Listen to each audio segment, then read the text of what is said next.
அனைவருக்கும் வணக்கம். இன்னைக்கு தலைமை கழகத்தில் தேசிய முற்போக்கு திராவிட கழகத்தின் சார்பாக நாம ஆண்டுதோறும் தண்ணீர் பந்தல் திறக்கிறது உங்களுக்கு எல்லாருக்கும் தெரியும். இந்த முறை தேர்தல் விதிமுறைகள் இருந்ததுனால அந்த பணியை கொஞ்சம் முன்னாடி திறக்க முடியல. எலெக்ஷன் முடிஞ்சிருக்கு. அது மட்டும் இல்லை, இப்ப நீங்க எல்லாரும் பாக்குறீங்க, வெயில் அதிகமாக தான் டெய்லி ஆகிட்டே இருக்க ஒழிய குறையிற பாட காணும். அதனால இங்க எல்லாருக்கும் நான் என்ன சொன்னேன்னா, தமிழ்நாடு முழுக்க வெயிலின் தாக்கம் அதிகமாக இருப்பதாலும் ரெட் அலர்ட் கொடுக்கிற அளவு வெயிலின் தாக்கம் அதிகமா இருக்கு. அது மட்டும் கிடையாது, இப்ப அக்னி நட்சத்திரம் தொடங்க இருக்கிறது. எனவே மக்களுடைய இந்த கஷ்டத்தை போக்க வேண்டியது ஒவ்வொருவருடைய கடமை. அந்த வகையில் கேப்டன் எங்களுக்கு சொல்லிக் கொடுத்த போல இயன்றதை செய்வோம் இல்லாதவர்க்கு என்ற பணியில இன்னைக்கு தமிழ்நாடு முழுக்க தேசிய முற்போக்கு திராவிட கழகத்தின் சார்பாக தண்ணீர் பந்தலை இன்னைக்கு திறக்க இருக்கிறாங்க. அதுக்கு அச்சாரமாக இன்னைக்கு தலைமை கழகத்தில் நாங்கள் தொடங்கி இருக்கோம்.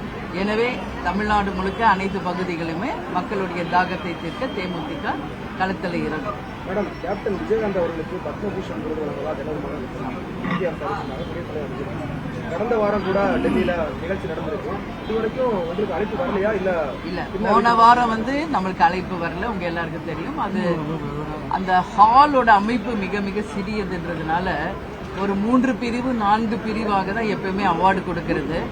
அந்த வகையிலே இப்போ நீங்க எல்லாரும் கேட்கிற மாதிரி ஒரு 3 நாளைக்கு முன்னாடியே டெல்லியில இருந்து ஹோம் அஃபேர்ஸ் ஆபீஸ்ல இருந்து போன் வந்துருச்சு. 9ஆம் தேதி கேப்டனுக்கு பத்மபூஷன் அவார்டு டெல்லியில வழங்க இருக்கிறாங்க. என்ன 8ஆம் தேதியே நைட்டு 8ஆம் தேதியே நீங்க ஸ்டே பண்ணும். நெக்ஸ்ட் டே ஈவினிங் 6:30க்கு கேப்டனுக்கு பத்மபூஷன் அவார்டு தரப்படுவதாக அறிவிச்சிட்டாங்க. எனவே நாங்க 8ஆம் தேதி போறோம். இல்ல 1+1 தான் போகணும்னு சொல்லியிருக்காங்க. ஸோ நானும் என் கூட யாராவது விஜய் பிரபாகர் வரும். வெயில் அதிகமா இருக்கு, ஸ்கூல் திறப்பு தள்ளி போடணும் அப்படின்லாம் கேட்கறாங்க. ஜூன் 15 வரைக்கும் வெயில் அதிகமா இருக்குன்னு சொல்றாங்க. நீங்க ஆமா, யூஸ்வலா நம்ம June first week school open பண்றது ரெகுலரா இருக்கு. அது ஜூன் தொடங்கின பிறகு நமக்கு அந்த ரிசல்ட்ஸும் 4th இருக்கு. அது முடிந்து வெயில் தாக்கம் மிகவும் அதிகமாக இருந்தால் ஒரு வார காலம் தள்ளி ஸ்கூல் திறக்கிறதுனால ஒன்றும் ஆக போறது இல்லை. எல்லாருமே குழந்தைங்க தான். அதனால கவர்மெண்ட் இதுல முன்னெச்சரிக்கையாக இருந்து குழந்தைகளை பாதுகாக்க வேண்டியது அவசியம். மிக கடுமையாக வெயில் இருந்தால் ஒரு வாரம் கழிச்சு கூட ஸ்கூலை திறக்கணும் அப்படின்றத எங்களுடைய கருத்து. தேர்தல் முடிஞ்சிருக்கு. இதுவரையும் விஜயபிரபாகரன் அவர்கள் தேர்தலை பற்றி இது விருதுநகர் தொகுதியில பார்த்தவங்க அவங்களுக்கு தெரியும். நீங்க சென்னையில இருக்கீங்க நம்ம பத்திரிகையாளர்கள். விஜய் பிரபாகர் ஏறக்குறைய ஒரு மாத காலம் விருதுநகர்லேயே தங்கி இருந்து எல்லா கிராமங்களுக்கும் நேரடியாக சென்ற ஒரு வேட்பாளர். ஏன்னா அவர் தங்கியிருந்த காலத்துல எல்லாமே கிராம பகுதிகள். விருதுநகர் முழுக்க பாத்தீங்கன்னா எல்லா ஊருக்கும் நேரடியாக சென்று மக்களை சந்திச்சிருக்காரு. கடுமையாக உழைச்சிருக்கோம். எல்லாருடைய ஆசை என்னன்னா, இன்னைக்கு கேப்டனுடைய மகன் இங்க போட்டியிடுகிறார், இந்த மண்ணின் மைந்தன், உறுதியாக அவருக்கு நாங்கள் வெற்றி வாய்ப்பு தருவோம் அப்படின்னு சொல்லி ஒட்டுமொத்த பெண்கள், இளைஞர்கள், புது வாக்காளர்கள் என்று எல்லாருமே விஜய் பிரபாகருக்கு வாக்களித்ததாக சொல்றாங்க. நான் அதனால ஜூன் 4ஆம் தேதி தான் இதற்கான ரிசல்ட்ஸ். அன்னைக்கு நாம பொறுத்திருந்து பார்ப்போம். லட்சக்கணக்கான வாக்காளர்களுடைய பெயர்கள் கொத்து கொத்தா நீக்கப்பட்டிருக்கு அப்படிங்கிற குற்றச்சாட்டு அதுதான் தெளிவா எல்லாருமே சொல்லியிருக்காங்க. தேர்தல் கமிஷன் முன்கூட்டியே மீட்டிங் வைக்கிறாங்க. எல்லா வார்டுகளுக்கான ஸ்லிப்ஸ் கொடுக்கறாங்க. பூத் கமிட்டி இருப்பவர்கள்லாம் அதை ஆராய்ந்து எங்கெல்லாம் பூத்துல ஆள் இல்ல, எங்கெல்லாம் வாக்காளர்கள் எங்க விடப்பட்டிருக்கிறது என்பதை ஆய்வு செய்வதற்கு தான் தேர்தல் ஆணையம் முன்கூட்டியே அதெல்லாம் கொடுக்கறாங்க. ஆனா அதை தவற விட்டுட்டு தேர்தல் அன்னைக்கு தான் போய் நமக்கு ஓட்டு இருக்கா இல்லையான்னு செக் பண்றாங்க. அது மட்டும் இல்ல, இன்னைக்கு சென்னையில பாத்தீங்கன்னா வெறும் குற்றம் சொல்றது, குறை சொல்றதுல தான் இருக்காங்க. எத்தனை பேர் ஓட்டு போட்டாங்க அப்படின்ற கேள்வி நான் எழுப்புறேன். இன்னைக்கு எல்லாரும் இங்க படிச்சவங்க தானே, வசதியானவங்க தானே. இன்னைக்கு அபார்ட்மெண்ட்ஸ்ல இருக்கும், வெயிலுன்னு நாங்க யாரும் போய் ஓட்டு போடலங்கிறாங்களே. இது எந்த வகையில நியாயம்? அப்ப ஜனநாயக கடமை ஆற்ற வேண்டியது ஒவ்வொரு சிட்டிசனோட கடமையா இல்லையா? இன்னைக்கு தமிழ்நாட்டிலேயே சென்னை தான் மிக மிக குறைவான வாக்கு சதவீதம் பெற்றிருக்கின்றத என்ன பொறுத்தவரைக்கும் நமக்கு ஒரு தலைகுனிவு. இது கேபிட்டல். இன்னைக்கு ஒரு தலைநகர்லயே இந்த அளவு வாக்கு சதவீதம் குறையுதுன்னா இவர்கள் என்ன ஒரு உதாரணமாக மக்களுக்கு இருக்காங்க, என்ன ஒரு ரீசன் இவங்க சொல்றாங்கன்றதுதான் கேள்விக்குறி. ஆனா இதே சென்னையில நீங்க பொது டைம்ல நீங்க பாருங்க, பீச், பார்க், கிளப் எல்லா இடத்துலயும் நீங்க பாருங்க, எல்லாம் உட்கார்ந்து அரசியல் தான் பேசுவாங்க, எல்லாம் ஃப்ரீ அட்வைஸ் கொடுப்பாங்க. அது மட்டும் இல்ல, இது அப்படி அது அப்படி, இவங்க அது செய்யல இதை செய்யலன்னு 1008 கருத்துக்களை சொல்லுவாங்க. சொல்றவங்க முதல்ல போய் ஓட்டு போடுறாங்களான்னு கேளுங்க, யாரும் போய் ஓட்டு போடுறதே கிடையாது. யாரெல்லாம் கருத்து சொல்றாங்களோ அவங்க ஓட்டு போடலன்றது தெள்ள தெளிவா தெரியுது.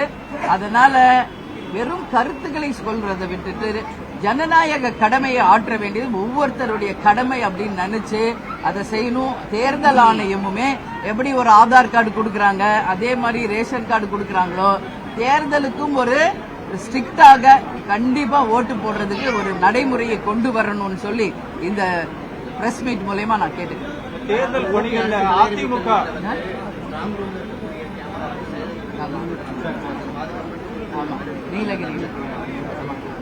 நீலகிரியில நேற்று ஸ்ட்ராங் ரூம்ல வந்து ஏறக்குறைய ஒரு 4 hours வந்து எந்த சிசிடிவி கேமராவும் ஒர்க் பண்ணலன்னு அப்படின்னு சொல்லியிருக்காங்க. இது உண்மையிலேயே மிக மிக கண்டிக்கக்கூடிய ஒரு விஷயம். அதனால தேர்தல் ஆணையம் உடனடியாக நடவடிக்கை எடுத்து அந்த ஃபுட்டேஜ் வந்து அந்த 4 hours கிடைக்கலன்றத மக்களுக்கு தெளிவுபடுத்தணும். அது மட்டும் இல்ல, இனிமேல எந்த ஒரு தொகுதியிலும் இந்த மாதிரி நடக்காம ஸ்ட்ராங் ரூம்னு வெறும் பேர் மட்டும் இல்ல, ஸ்ட்ராங்கா தேர்தல் ஆணையம் இருந்து அதை பாதுகாக்கணும். எல்லாரும் இன்னைக்கு ஓட்டு போட்டு 45 நாள் வெயிட் பண்ணிட்டு இருக்காங்க, எக்ஸாம் எழுதிட்டு ரிசல்ட்டுக்கு வெயிட் பண்ற மாதிரி. அப்படி இருக்கிறப்ப இந்த மாதிரி குளறுபடிகள் நடக்காம பார்க்க வேண்டியது தேர்தல் ஆணையத்தினுடைய கடமை.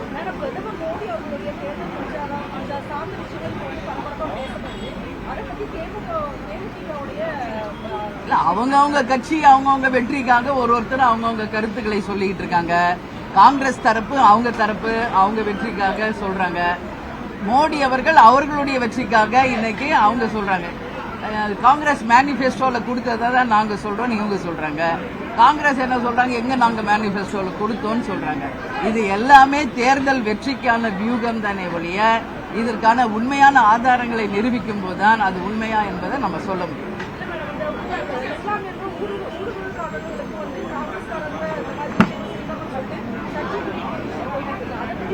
ஆமா, அது வந்து ஒரு பிரதமர் என்பவர் இந்தியாவுக்கே முதன்மையானவர். அவர் சொல்ற ஒரு வார்த்தையுமே இங்க வந்து உன்னிப்பாக கவனிக்கப்பட வேண்டிய ஒரு விஷயம்.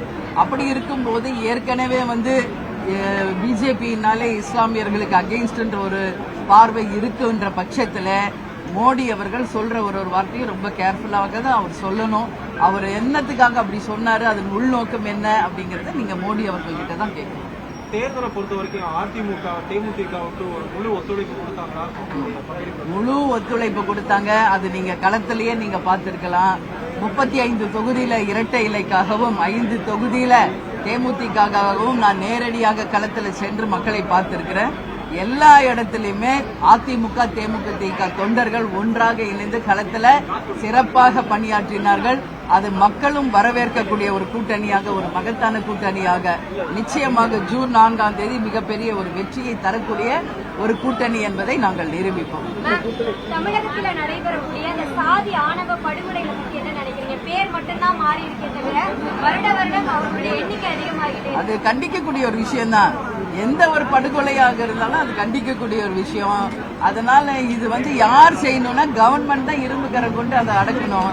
அது மட்டும் இல்லாம இந்த மாதிரி கொலைகள், ரவுடிசம், கஞ்சா, இன்னைக்கு போலீஸே அடிக்கிறாங்க கஞ்சா போதையில. இன்னைக்கு பார்த்தா பஸ்ல வர்றவங்க, பேருந்து ஓட்டுநர், நடத்துனர், அது மட்டும் இல்ல காவல்துறை எல்லாம் அடிக்கிற ஒரு சீன் எல்லாம் நம்ம வந்து இந்த ஆட்சியில பாத்துக்கிட்டு இருக்கோம். இது உண்மையிலேயே வருந்தத்தக்க ஒரு விஷயம். காவல்துறையவே இன்னைக்கு அடிக்கிறாங்கன்னா அப்ப மக்களுக்கு என்ன பாதுகாப்பு இருக்கு? அப்போ கஞ்சா புழக்கமும் போதை புழக்கம் அதிகமாயிடுச்சு. அதனால ஏற்படக்கூடியதுதான் எல்லா சட்ட ஒழுங்கும். இதை அரசு தான் கவனம் கொண்டு இந்த சட்டம் ஒழுங்கை காப்பாற்றணும்னு சொல்லி நான் கேட்கிறேன். நன்றி.